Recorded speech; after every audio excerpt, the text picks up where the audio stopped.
I was told to keep my face blank. That's what they train you for. How to look like you're just having another Tuesday when you're actually getting news that changes everything. So I stood there in that conference room at Johnson, trying to remember if I'd ever seen Commander Sims look this serious before. She slid the envelope across the table. Plain white government issue with no markings except my name, Nathan Watson, written in blue ink, not printed, handwritten.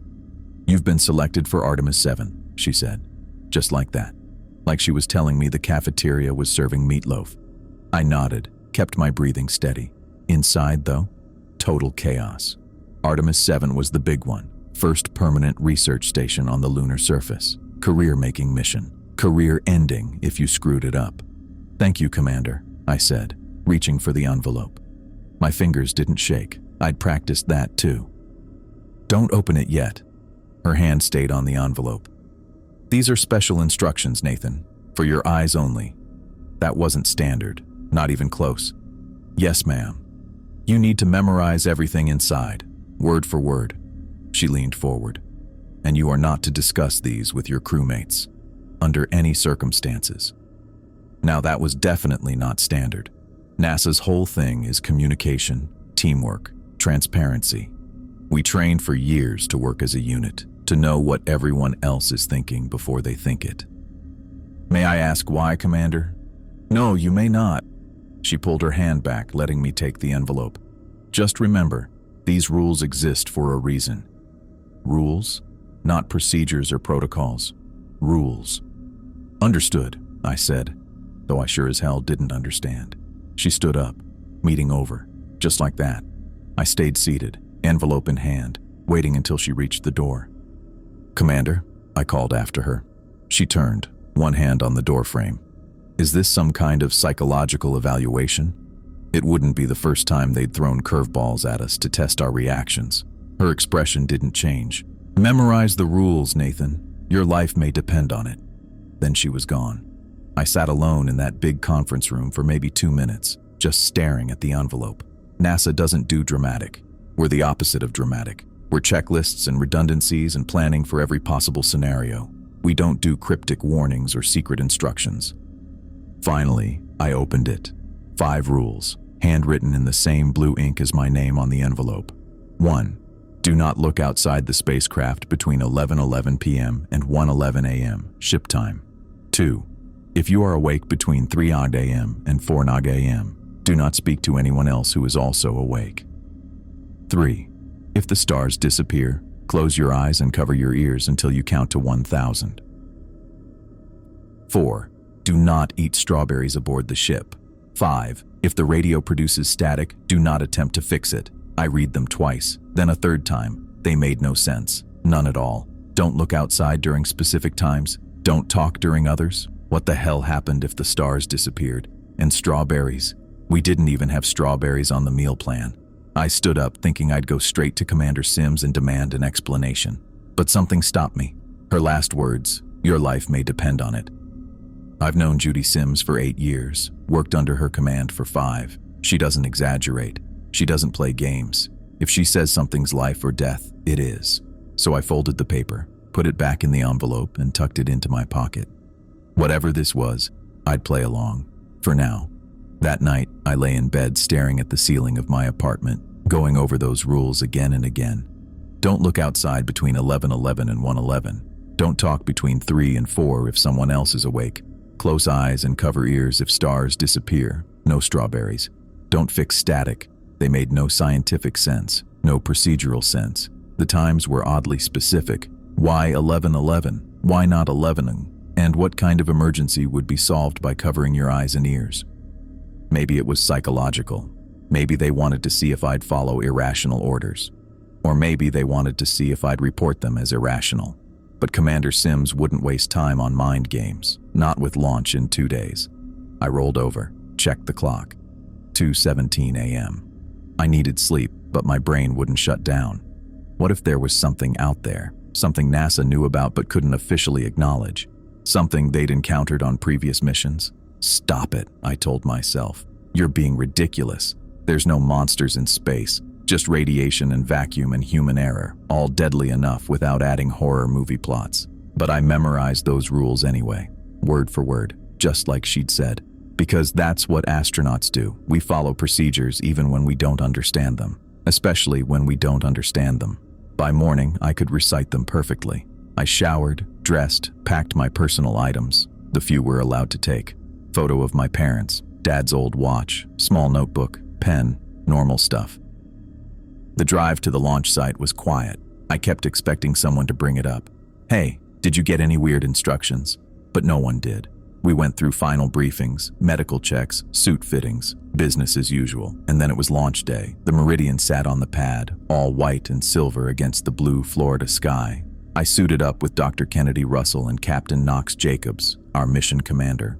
We'd trained together for 18 months. I knew how Kennedy took her coffee, black, 2 sugars. Knew Knox had a daughter starting college in the fall, but I had no idea if they'd received envelopes too. We strapped in. Countdown proceeded normally. No one mentioned rules or envelopes or strawberries. The launch itself was textbook. The pressure pushing me back into my seat, the vibration rattling through my bones, the moment of separation when the first stage dropped away, all exactly as trained, exactly as simulated 100 times before. Except this time it was real. I watched through my small window as Earth fell away below us, blue and white and impossibly beautiful. The curve of the horizon became more pronounced. Clouds shrank to cotton balls. The atmosphere thinned to a delicate blue line, and all the while, Knox and Kennedy went about their duties like it was just another day at the office. Oxygen levels stable, Kennedy reported, checking her panel. Copy that, Knox replied. Navigation systems optimal. We're on course for lunar insertion in 63 hours. They talked about the research they'd conduct at the lunar station. Kennedy was eager to start her experiments on lunar dust toxicity. Knox discussed construction logistics. I joined in when expected, but part of my mind kept circling back to those 5 rules.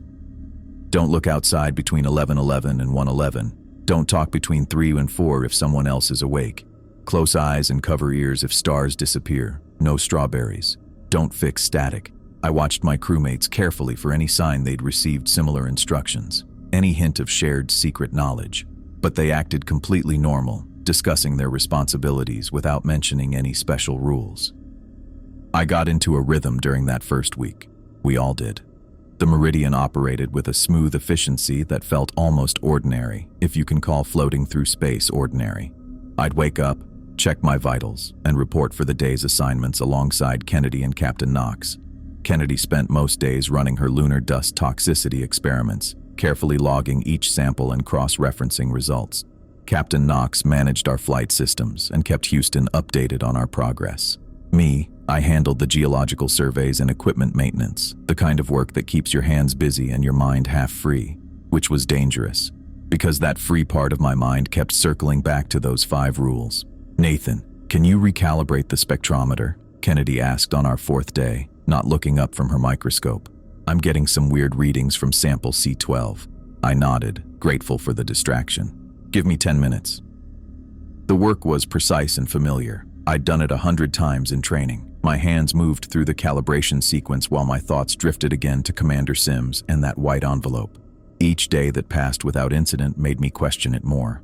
By day 6, I was almost convinced the rules were some kind of psychological test. NASA's done stranger things to evaluate astronaut resilience. Maybe they wanted to see if I'd crack under the pressure of secret instructions. Maybe they were watching how I interacted with the crew while keeping something from them. Earth to Nathan, Kennedy said, waving her hand in front of my face during our meal break. You planning to stare at that protein pack all day or actually eat it? I forced a smile. Sorry.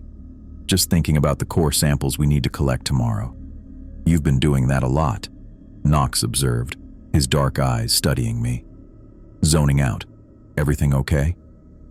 All good, Captain. Just focused on the mission. Knox nodded, but I could tell he wasn't fully convinced. I needed to be more careful. The last thing I wanted was for them to think I was cracking up 8 days into a multi-year assignment. That night, our 8th on the mission, I volunteered for the late monitoring shift. Kennedy had been pulling extra hours with her experiments, and Knox had been up since 0500 dealing with a minor communications issue. They both needed rest. The observation module was my favorite part of the ship. A reinforced viewport gave a clear view of the stars, with the lunar surface now visible below us. I ran through the standard systems checks, logged the readings, and sent the data packet to Houston. At 11:09 p.m., I glanced at my watch and felt a sudden tightness in my chest. The first rule: don't look outside between 11:11 and 1:11 a.m. I'd been following the rules automatically, without really thinking about them. But tonight was different. Tonight I was alone in the observation module, directly in front of the viewport, with the first prohibited time period approaching. I swiveled my chair away from the window and focused on my console. 2 minutes.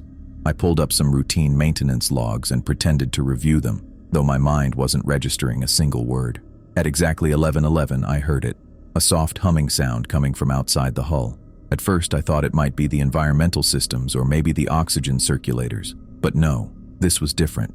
The sound didn't match anything I'd heard on the ship before. It was almost musical, and it was getting louder. I gripped the edge of my console, every muscle in my body urging me to turn around and look. What was making that sound? Was something wrong with the ship? Was something out there? I forced my eyes to stay fixed on the computer screen. The humming changed pitch, rising and falling in patterns that seemed almost deliberate, like it was trying to communicate or lure me to look. My training kicked in: evaluate, analyze, respond. But what do you do when your training conflicts with mysterious rules handed to you in a white envelope? I ran a quick diagnostic on the ship's exterior sensors. Nothing unusual detected. No anomalies, no alarms. Just that humming, growing more complex by the minute. I checked the time, 11:47. Still more than an hour to go. I opened the ship's communication system, thinking I should wake Knox, then stopped. What would I say? "Captain, there's a strange humming sound outside, but I can't look to see what it is because of secret rules I was told not to tell you about." I closed the comm link and pulled up the exterior camera feeds instead. They showed nothing unusual, just the black of space, the distant stars, the curve of the moon below. But the cameras didn't cover every angle. Whatever was making the sound could be just outside their field of view. Or maybe the cameras couldn't detect it at all. The humming continued, sometimes fading slightly before returning stronger. I worked through every system check I could think of, ran diagnostics on parts of the ship I normally wouldn't bother with. Anything to keep my mind occupied and my eyes away from that viewport.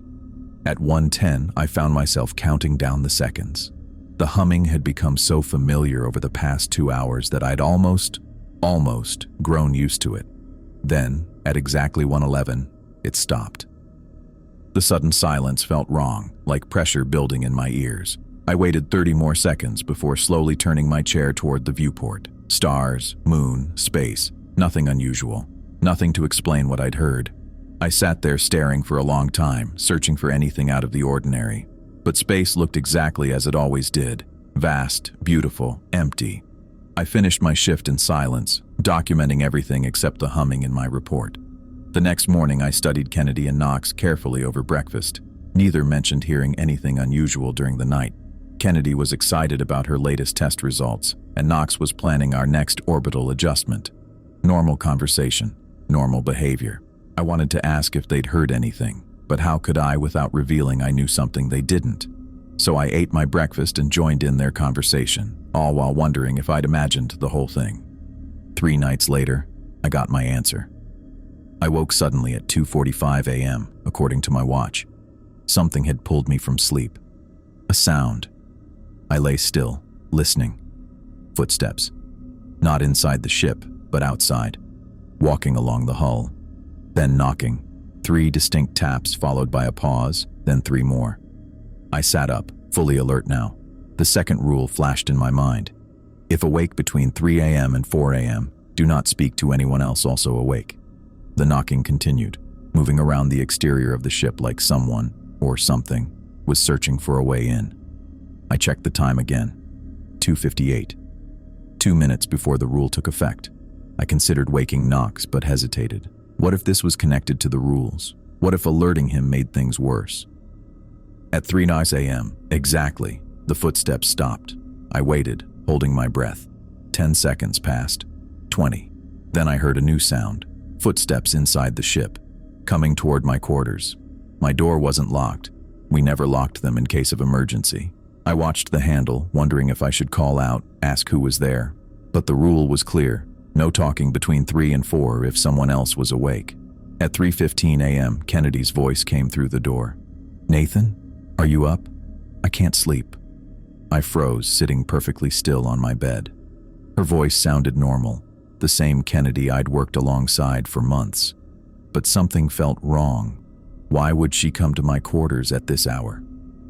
"Nathan, I know you're awake. I can see light under your door." I glanced around my quarters. All the lights were off. The only illumination came from the small emergency light near the floor, standard in all crew quarters. Not enough to cast any noticeable light under the door. "Please, Nathan, I just need to talk to someone. Just say something so I know you're there." Every instinct told me to respond, to help my crewmate. But Commander Sims's words echoed in my head. "Your life may depend on it." I remained silent, watching the door handle. It turned slowly, then stopped. Our quarters had manual overrides. Kennedy could enter if she wanted to, but for some reason, she didn't. "Nathan, please, I know you can hear me." The voice was still Kennedy's, but something about it had changed. A slight echo, maybe, or a hollowness that hadn't been there before. I stayed silent, counting the seconds, watching the handle occasionally turn part way, then stop. Kennedy, or whatever was pretending to be Kennedy, kept talking, her voice growing more insistent, then angry, then pleading again. At 3:55, the voice changed tactics. "Nathan, there's something wrong with the ship. I need your help. The oxygen levels are dropping. If you don't come now, we could all die." It was a good attempt, appealing to my duty as a crew member, to my training. But the environmental alarms would have sounded if oxygen levels were actually dropping. The ship was silent except for that voice. The footsteps finally retreated at exactly 4 a.m., leaving me shaken but unharmed. I stayed in my bunk for a long time after the footsteps faded away. Didn't sleep, just stared at the ceiling, running through what happened. Something out there knew Kennedy's voice, knew exactly how she sounded, knew where my quarters were, knew how to try and manipulate me. I checked my watch. Almost 6. Time to face the day whether I wanted to or not. The galley was quiet when I got there. I grabbed a coffee packet, added hot water from the dispenser, and took a seat at the small table bolted to the floor. The ship hummed around me, all those normal sounds you get used to after a while. Air circulation, water recycling, the slight vibration from the stabilizers. Nothing like footsteps where there shouldn't be any. Kennedy walked in 15 minutes later, hair damp from the shower station. "Morning," she said, heading straight for the coffee. Same as every day. She looked normal, acted normal. No sign she'd spent an hour outside my door in the middle of the night. I watched her over the rim of my cup. "Sleep okay?" She shrugged, stirring 2 sugars into her coffee. "Well, as anyone can in these bunks. Feels like sleeping on a hospital gurney." I nodded, not sure what to say next. Was that thing last night wearing her face? Using her voice? Or was it something else entirely? "You look like hell," she said, taking the seat across from me. "Rough night?" I set my cup down, considered what to say. "Yeah, couldn't sleep much." "Happens to everyone up here." Kennedy took a sip of her coffee. "Your brain needs time to adjust to the lack of normal day-night cycles, plus all the excitement of actually being here." Knox joined us, already dressed in his full flight suit. Man was always ready for inspection, even 2 weeks into a mission with just the 3 of us. "Watson, you're on the schedule for environmental systems check at 800, he said, not bothering with good morning. "Russell, how's the sample analysis coming?" "On track. The lunar regolith from Site B is showing some interesting chemical properties I want to look at more closely." I half listened as they talked. Kennedy seemed completely normal. No hesitation, no strange looks my way. Nothing to suggest she'd been at my door at 3 in the morning begging me to let her in. "I didn't sleep well," I said, interrupting whatever Knox was saying about the day's schedule. "Thought I heard someone at my door around 3. Kennedy looked up from her breakfast. "Wasn't me. I was out like a light until my alarm. Maybe it was Knox?" Knox shook his head. "I was in my quarters. Didn't get up once." "Must have been dreaming," Kennedy said. "Though if it happens again, I've got some mild sedatives in the med kit. Nothing strong, just enough to help you stay down for the night." "I wasn't dreaming," I said, maybe too forcefully. They both looked at me. "The mind does strange things in space," Kennedy said, "especially during sleep cycles. Your brain tries to make sense of unfamiliar sounds, creates scenarios that seem real." I wanted to argue, but what could I say?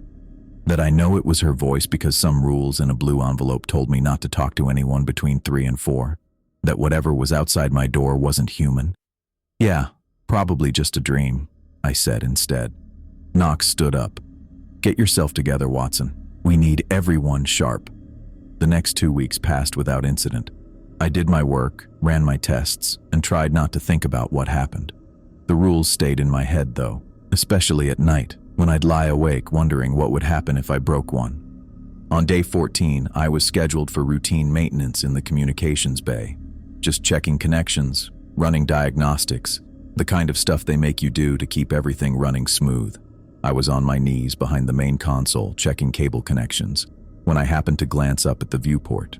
The stars were disappearing, not all at once, one by one, like someone was turning them off. First a small patch directly ahead of the ship, then spreading outward in a perfect circle. I froze, cable connectors still in my hands. Rule 3. If stars disappear, close your eyes and cover your ears until counting to 1,000. I dropped the cables and slammed my eyes shut, pressing my palms hard against my ears, started counting. 1, 2, 3. The ship groaned around me. Even with my ears covered, I felt it more than heard it, a deep vibration running through the hull. 27, 28, 29. Something was out there, something big enough to make a spacecraft designed to withstand cosmic radiation and micrometeorites creak like an old wooden boat. 64, 65, 66. The floor beneath me shifted slightly, not the normal adjustment of the stabilizers, but like something was pressing against the hull, testing it. 112, 113. My heart pounded so hard I could feel it in my throat. I kept counting, kept my eyes shut tight, kept my hands pressed against my ears. 347, 348. The pressure changed in the room. My ears popped. The air felt heavier, like right before a thunderstorm back on Earth. 521, 522. The vibrations intensified. The whole ship seemed to tremble. Whatever was out there was massive. 794, 795. The trembling stopped suddenly. The pressure normalized, but I kept counting, kept my eyes closed, kept my ears covered. 998, 999, 1,000. I waited another few seconds, then slowly lowered my hands and opened my eyes. The stars were back, all of them, exactly where they should be. I stared out the viewport, scanning the blackness for any sign of whatever it was. Nothing but stars and the distant curve of the moon. My legs were stiff from kneeling so long. 12 minutes, according to my watch. 12 minutes of counting while something moved outside our ship. Watson, you in here? I jumped at Knox's voice, banging my head on the underside of the console. Yeah, I said, crawling out from behind the equipment. Just finishing up the maintenance check. Knox stood in the doorway, looking at me with a strange expression. You okay? You look like you've seen a ghost. I'm fine, I said, getting to my feet. My legs weren't quite steady. Just been crouched down too long. Knox didn't look convinced. Your diagnostics show a power fluctuation about 10 minutes ago. Any idea what caused it? I shook my head. No, sir. Everything looks normal now. Knox's eyes narrowed slightly. You sure you're all right? You're white as a sheet. Just tired, I lied. Haven't been sleeping great. Maybe you should take Russell up on those sedatives. He glanced at my hands, which were shaking slightly. Get some rest after your shift. That's an order. Yes, sir. He left, and I turned back to the viewport.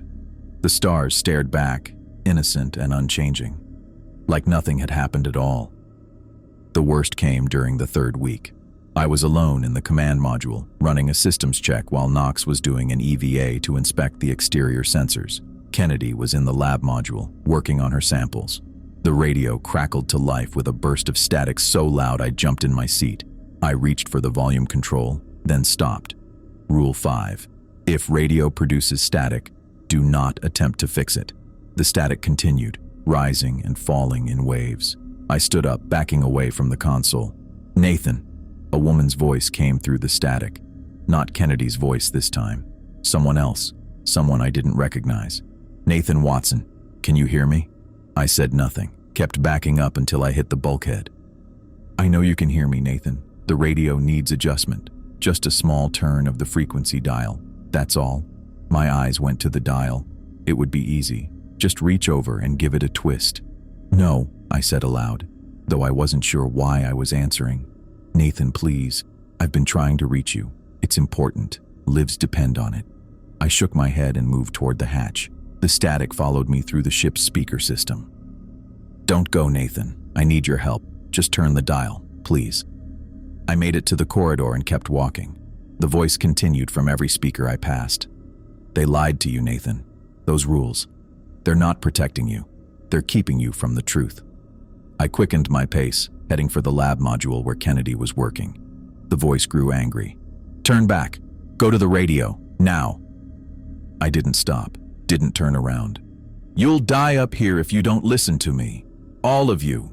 The voice followed me for 6 hours, through lunch, through my scheduled maintenance tasks, through the pre-dinner systems check, sometimes pleading, sometimes threatening, sometimes trying to reason with me. It came from every speaker on the ship, no matter where I went. And then, as suddenly as it had started, it stopped. I watched the clock hit 4 a.m. before I finally let myself breathe normal again. 6 hours of that voice coming at me from every speaker on the ship, and now nothing. Just the regular hum of the Meridian systems and my own heartbeat in my ears. I waited another 10 minutes before I moved, just to be sure. You learn to be careful up here. Quick movements get people killed in space, and after what just happened, I wasn't taking any chances. The ship felt different, quieter somehow, like everything was holding its breath. I checked the systems display, all normal. Oxygen levels stable, power distribution normal, communication arrays functional. But something had changed. Not with the ship, with me. I'd followed the rules. 3 times now they'd saved me. I wasn't questioning them anymore. My watch showed 4:22 when I finally stepped out of the maintenance bay and headed toward my quarters. The corridor lights were dimmed for night cycle, casting long shadows against the curved walls. I moved quietly, not wanting to wake Kennedy or Knox. I stopped outside Kennedy's door. Light spilled from underneath. She was still up. I almost knocked, almost told her everything. The rules, the voice, the stars disappearing. But Commander Sims's warning played in my head. These rules exist for a reason. Your life may depend on it. I kept walking. The next morning I watched Kennedy more carefully. She was stirring her coffee, 2 sugars like always, but her movements seemed mechanical. Dark circles hung under her eyes, and she jumped when Knox entered the galley. "Systems check in 30, Knox said, not looking up from his tablet. Kennedy nodded. "I'll finish the sample analysis after." I noticed something I hadn't before. Kennedy's hands trembled slightly as she lifted her coffee mug. Not much. You'd miss it if you weren't looking. But I was looking now. "You okay?" I asked. She glanced up, surprised. "Fine. Just didn't sleep well." "The bunks are terrible," I offered. "It's not that." She hesitated, then shook her head. "Nothing. Just work stress." Knox cleared his throat. "Watson, I need you to check the environmental controls in Section C. Readings were off by 0.2% last night." I nodded. "I'll handle it." As I got up, I caught Knox checking his watch. It was 7:45.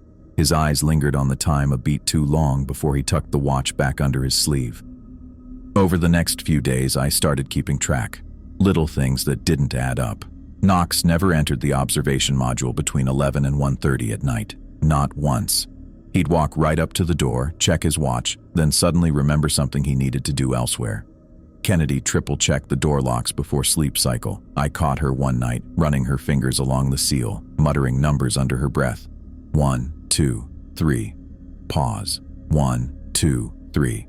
Like she was counting something only she could see. During meals, Knox would inspect his food carefully before eating. Once, I saw him pick out what looked like a dried strawberry from his breakfast pack and set it aside without a word. They had rules too. Different ones maybe, but rules all the same. I wanted to ask them, to compare notes, to know I wasn't the only one dealing with this. But every time I came close, Commander Sims's face would flash in my mind, and I'd stop myself. We were 5 days from lunar landing when Knox called us to the command module for a briefing. "Trajectory looks good," he said, pointing to the navigation display. "We'll begin final approach in 72 hours. Kennedy nodded, making notes on her tablet.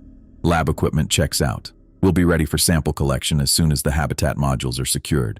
They talked like normal people, like astronauts doing their jobs, like we weren't all hiding something.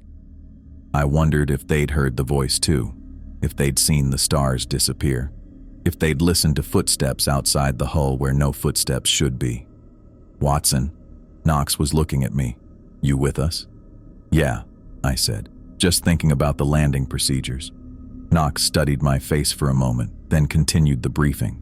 As he talked, I noticed a small scar above his right eyebrow that I'd never seen before. It looked fresh. That night, I couldn't sleep. I lay in my bunk staring at the ceiling, connecting dots that maybe weren't meant to be connected. The rules weren't a test. They weren't NASA mind games. They were protection. Something was out here with us, between worlds, in the void. Something that could mimic Kennedy's voice outside my door at 3 a.m. Something that could make stars disappear.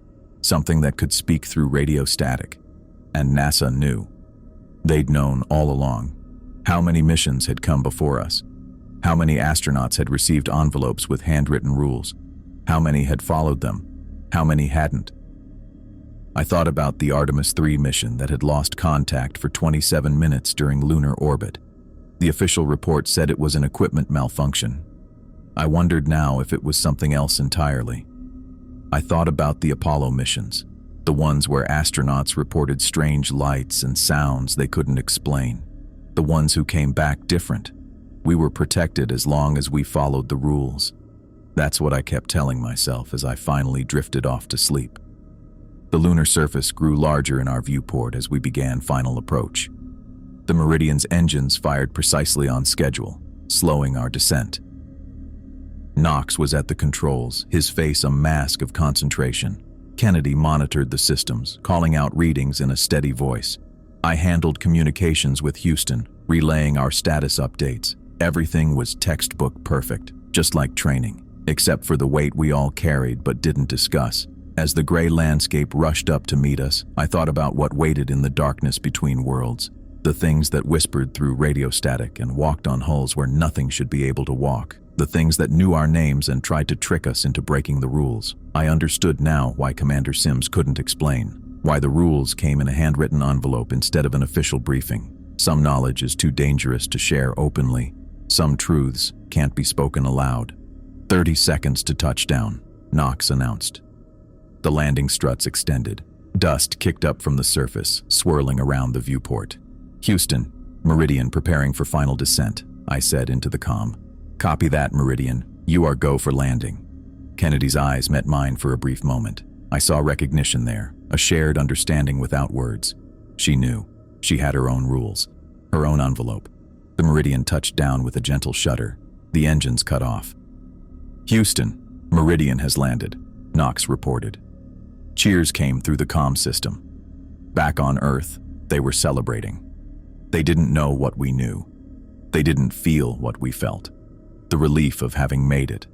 The unease of knowing what was out there. I looked out at the stark lunar landscape stretching to the horizon. We'd made it. We'd followed the rules. We were safe. For now. 3 days after landing, I stood on the lunar surface. My boots left prints in the ancient dust as I moved away from the habitat module. The Earth hung in the black sky, a blue marble suspended in nothing. The work had been non-stop since touchdown, setting up equipment, running diagnostics, beginning the experiments that were the official purpose of our mission. Kennedy had already collected dozens of samples. Knox had established the perimeter sensors. I checked my oxygen level, still 4 hours remaining, and turned to look up at the star-filled sky above me. They looked normal now, just pinpricks of light in the darkness. But I knew better. I knew that things waited among those distant lights. Patient things, ancient things. Things that watched travelers who ventured too far from home. Things that tested us, tempted us, tried to make us break the rules. And I knew that somewhere in Johnson Space Center, someone was writing out a new set of rules for the next mission. Different dangers, different protections. The universe had shown itself to be far stranger and more threatening than any training could have prepared me for. I stared up at those innocent-looking stars, feeling the weight of new knowledge I could never share, and wondered what waited for us out there among the lights. I set the core sample drill down and stretched my back. 5 hours into this EVA and my shoulders felt it. The readout on my helmet display showed oxygen at 63%, plenty for the remaining work. "Watson, how's Sector 4 coming along?" Knox's voice crackled in my headset. "Almost done, Captain." I picked up the drill again. "Just need 3 more samples from the eastern ridge." The lunar surface stretched out around me, all gray dust and sharp shadows. Been here almost 2 weeks now, and I still couldn't get used to how the horizon curved away too quick. How Earth hung overhead like some blue marble someone left in the sky.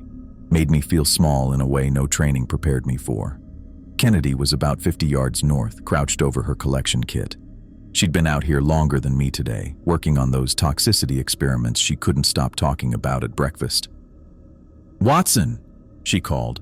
"When you finish there, I could use help with these crystalline formations. They're showing unusual properties under UV." "Copy that." I twisted the drill into the surface, feeling the vibration through my gloves as it bit down. We'd settled into a routine these past days. Work, eat, sleep, repeat. Nobody mentioned the rules anymore. Nobody talked about the strange things we'd all experienced. But I saw it in how Knox checked his watch before entering certain modules, how Kennedy counted under her breath when sealing her suit. We all had our protections. I extracted the drill, carefully transferring the sample cylinder to my collection case. 2 more to go. The sun's glare off the ridge made the shadows knife-sharp, turning the crater's edge into a jagged black line against the stars. That's when my oxygen alarm shrieked in my helmet. "Warning, oxygen critical. Return to habitat immediately." I jerked upright, heart hammering. The flashing red light in my helmet display showed oxygen at 15%, dropping fast. But that couldn't be right. I just checked it, 63%.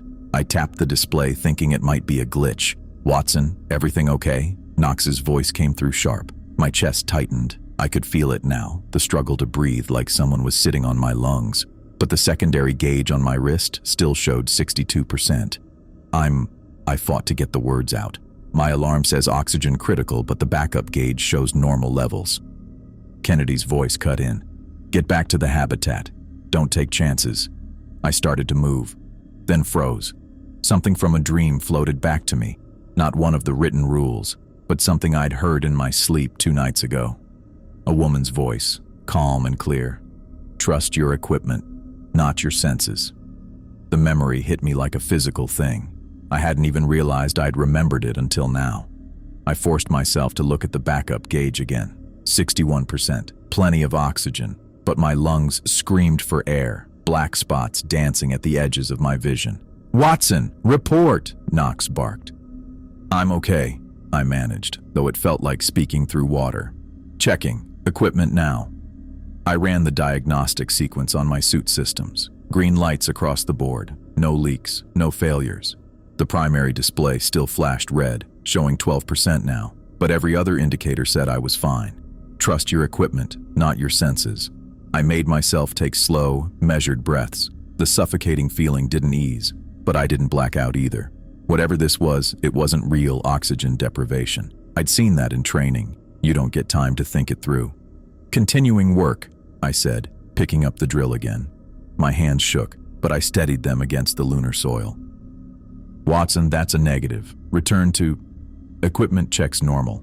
I cut in. "False alarm. 2 more samples and I'm done." Knox went quiet for a moment. "Understood, but monitor closely." I positioned the drill for the next core, fighting the urge to gasp for air that my gauges told me was plentiful. The drill bit down, vibrating in my grip. 6 inches, 12, 18. Then it hit something. Not the usual resistance of bedrock, this was different, metallic. The drill's pitch changed, whining against something it couldn't penetrate. I pulled it back, frowning. "Captain, I've hit something unusual here, not geological." "Define unusual," Kennedy said, already moving my way. Before I could answer, the ground beneath me shifted. Not the subtle displacement of loose regolith, but an actual structural movement. A crack appeared between my boots, running toward the ridge, then another, branching off at a perfect 90-degree angle. "Everyone stand clear," Knox shouted, but I was already jumping back. The crack spread in a geometric pattern, straight lines, precise angles, Nothing like natural fracturing. My breathing forgotten, I watched as a section of the lunar surface about 20 feet square began to sink, dust cascading into the widening gaps. What the hell? Kennedy had reached my side, her hand gripping my arm. The section dropped about 3 feet, then stopped. The dust settled, revealing what looked like a metallic surface underneath the regolith. Smooth, dark, with faint patterns etched into it that caught the sunlight. "That's not one of ours," Knox said quietly, coming up on my other side. He was right. We hadn't deployed anything like this. No human had. "It's a structure," Kennedy whispered, her voice tight with excitement. "A manufactured structure under the lunar surface." The oxygen alarm in my helmet had gone silent, though I hadn't noticed when. My breathing came normally now. Whatever had happened to me, it had stopped the moment the structure revealed itself. Knox was already on the comm to Houston, but the delay meant we had 20 seconds before they'd even hear him. "Houston, Artemis 7. We've discovered what appears to be an artificial structure approximately half a kilometer east of the habitat site. Requesting immediate guidance." Kennedy had pulled out her scanner, aiming it at the exposed section. "These readings are... I've never seen anything like this. The material isn't in our database. We need to back away," I said, the words coming out before I'd fully formed the thought. "Right now." "Are you kidding?" Kennedy turned to me, her eyes wide behind her visor. "This is the discovery of the century. We need samples, readings. We need to report and wait for instructions." Knox cut in, but I could hear the same excitement in his voice, barely contained. "The structure appears stable," Kennedy continued, already moving closer to the edge. "I want to see if there's an access point. Maybe it extends further under the surface." "Dr. Russell, stand clear until we have authorization," Knox ordered, but she was already kneeling at the edge, brushing dust away from the exposed metal. "Look at these markings," she called back. "They're not random. This is language or mathematics or..." The crack beneath her widened suddenly. Kennedy scrambled back as another section of the surface dropped away, revealing more of the structure. A curved piece rose from the center, what looked disturbingly like a hatch or door. "Houston, be advised. The structure is changing configuration," Knox reported, his voice steady but tense. "Possible entrance mechanism activating. Standing by for instructions." Kennedy had moved forward again, scanner extended. "The energy readings are spiking. I think it's responding to our presence." "Kennedy, back away," I said, moving toward her. She turned to look at me, and for just a second, so brief I almost missed it, her eyes flickered. Not the usual blink behind her visor, but something else. They went completely black, like pools of ink, then returned to normal. My blood went cold. "Captain," I said, keeping my voice casual, "we should head back for the imaging equipment. Document this properly before we proceed." "Houston will want comprehensive scans," Knox agreed, but he was moving toward Kennedy, not the habitat. I stepped between them, gesturing back toward our base. "I can grab the ground-penetrating radar too. We should map what's under there before anyone gets closer." Kennedy stood up, brushing dust from her gloves. "That's actually smart, Nathan. Good thinking." Her voice sounded normal, but when she looked at me again, I caught that flicker, just for a moment, her eyes going solid black.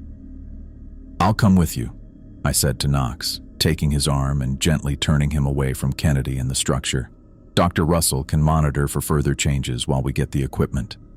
Knox hesitated, looking between me and Kennedy. "Dr. Russell, maintain safe distance and continuous observation.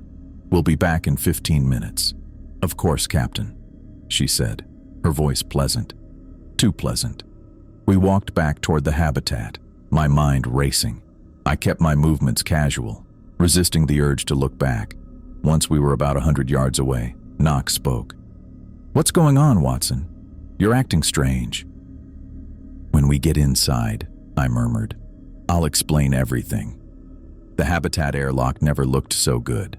I cycled us through as quickly as safety allowed, waiting until the inner door sealed behind us before removing my helmet. Knox took his off too, his expression hard. "Explain yourself, Watson. Why did you pull me away from a historic discovery?" Instead of answering, I moved to the control panel and activated the emergency lockdown protocol. "What the hell are you doing?" Knox lunged forward, but stopped when the console flashed red, confirming the habitat was sealed. Kennedy's not Kennedy anymore, I said, the words sounding insane even as I spoke them. Have you lost your mind? Override that lockdown right now. I pulled the folded paper from my breast pocket, the one with the rules, the one I'd memorized but kept anyway. I smoothed it out on the console between us. Commander Sims gave me this before we left Earth. Rules to keep us safe. Knox stared at the paper, then at me. Watson, if this is some kind of... Look, I said, pointing to the bottom of the page. There, below the 5 rules I'd memorized, was a 6th one I'd never seen before, written in the same blue ink, in the same handwriting. If a crewmate's eyes change color, they are already gone. Knox's face went pale as he read it, then looked up at me. Kennedy's eyes turned black, I finished, just for a second, right after that structure appeared. Outside, something began pounding on the airlock door.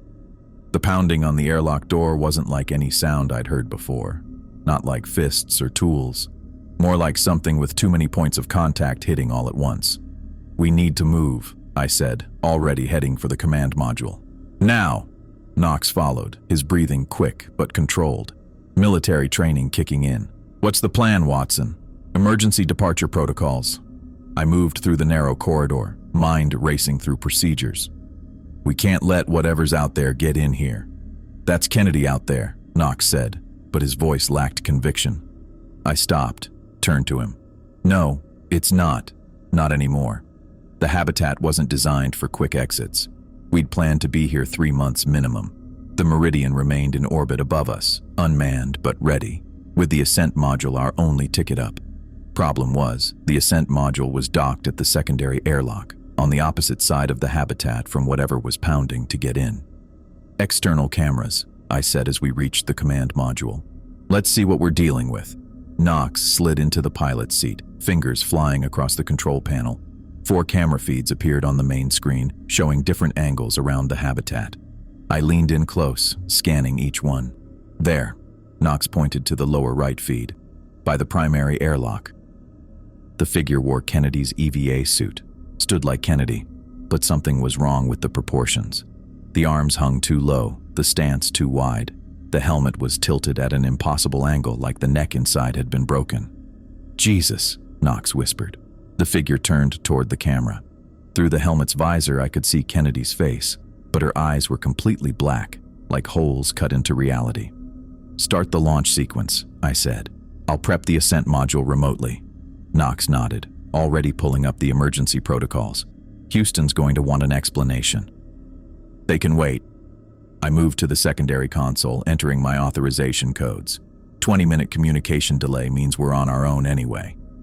The pounding stopped suddenly. The silence felt worse somehow. She's moving, Knox said.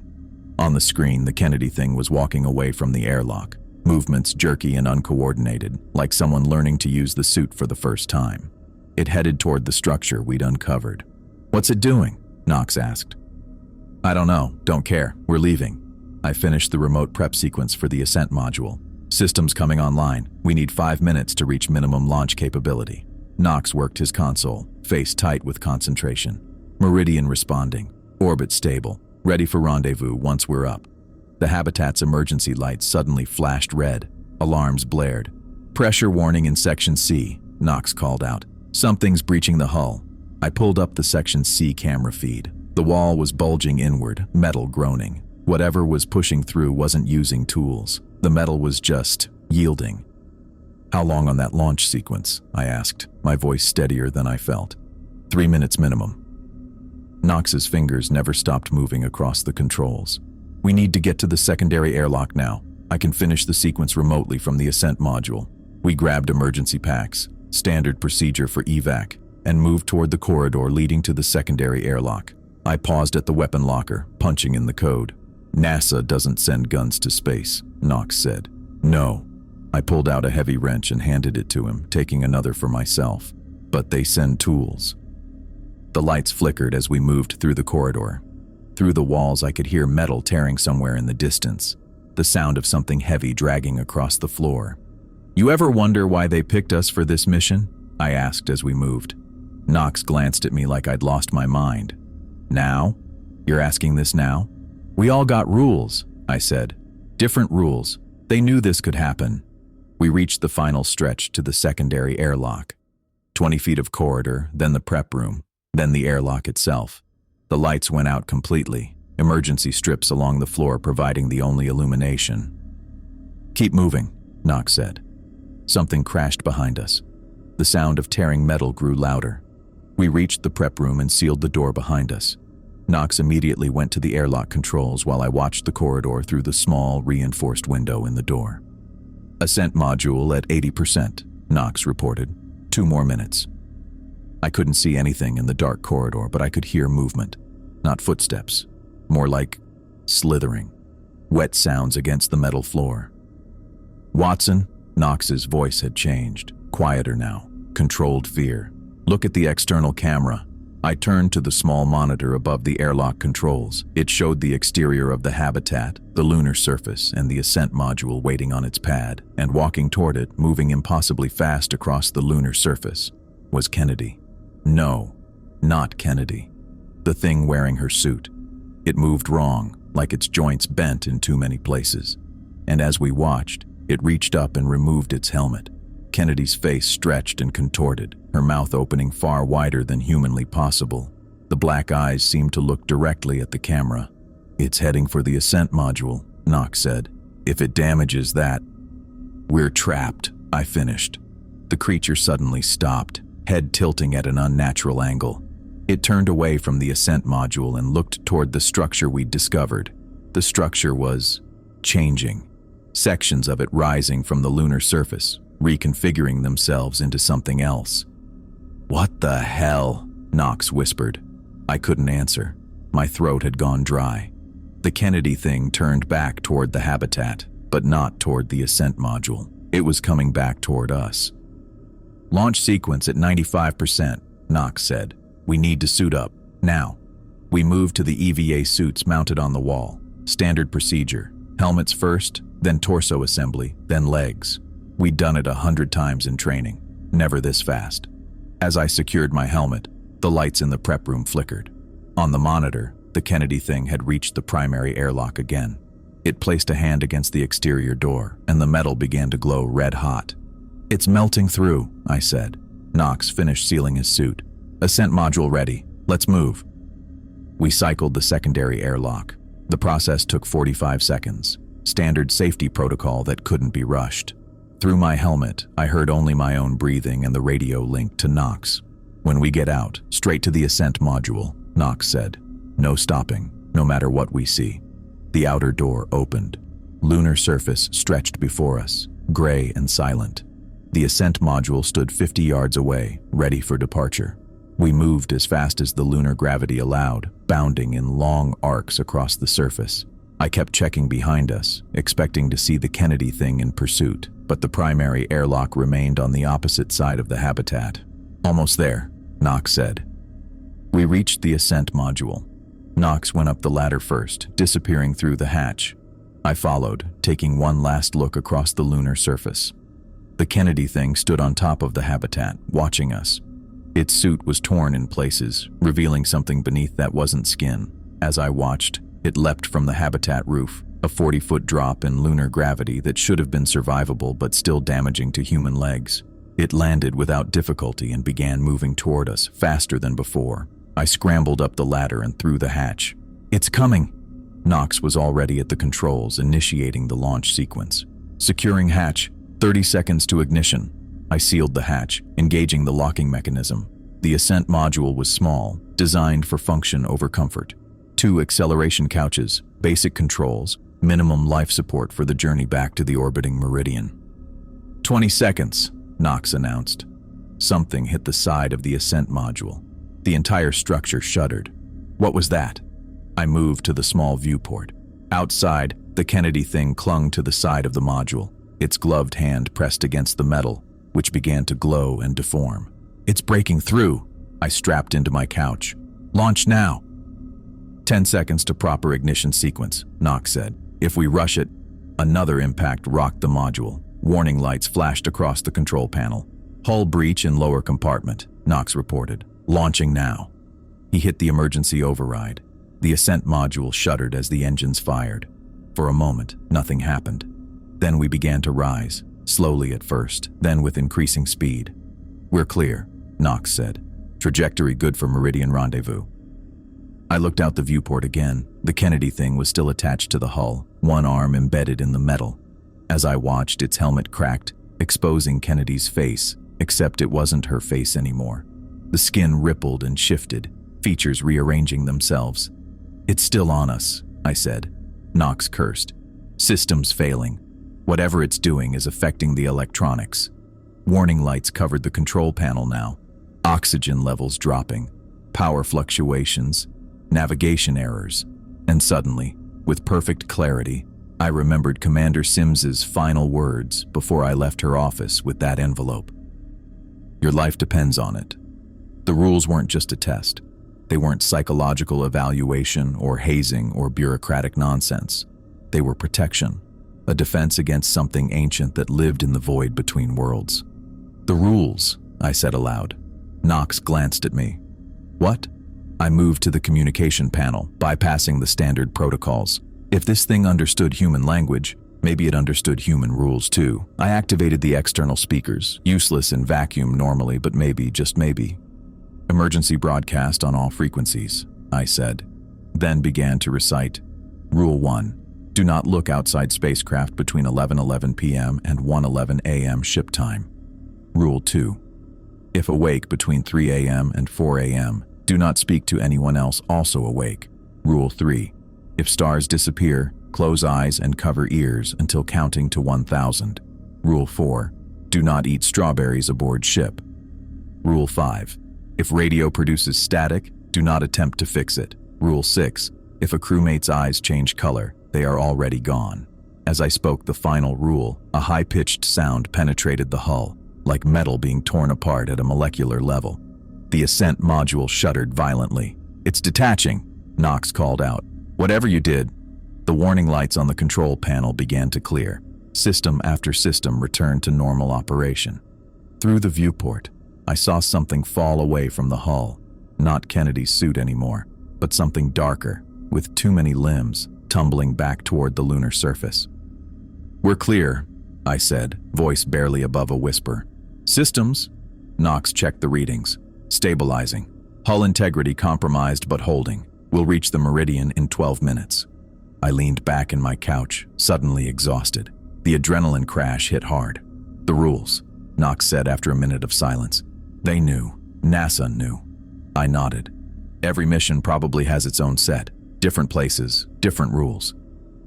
Kennedy was gone the moment her eyes changed. I finished. The 6th rule appeared for a reason. The journey back to Earth took 4 days. 4 days of following every rule with absolute precision. We didn't speak between 3 and 4 a.m. We never looked outside during the forbidden hours. When the radio crackled with static once, we both ignored it until it passed. Houston had questions, of course. We told them about equipment malfunction, about Kennedy's suit failing catastrophically, about how we had no choice but to leave. They didn't believe us, not completely, but they couldn't argue with the emergency protocols we'd followed. When we finally reached Johnson Space Center, Commander Sims met us alone in quarantine. Her face showed no surprise, no shock at Kennedy's absence. She'd known all along what could happen. "You followed the rules," she said. Not a question. "Yes," I answered anyway. "Most of the time." She nodded once. "That's why you're still here." We spent 3 weeks in isolation.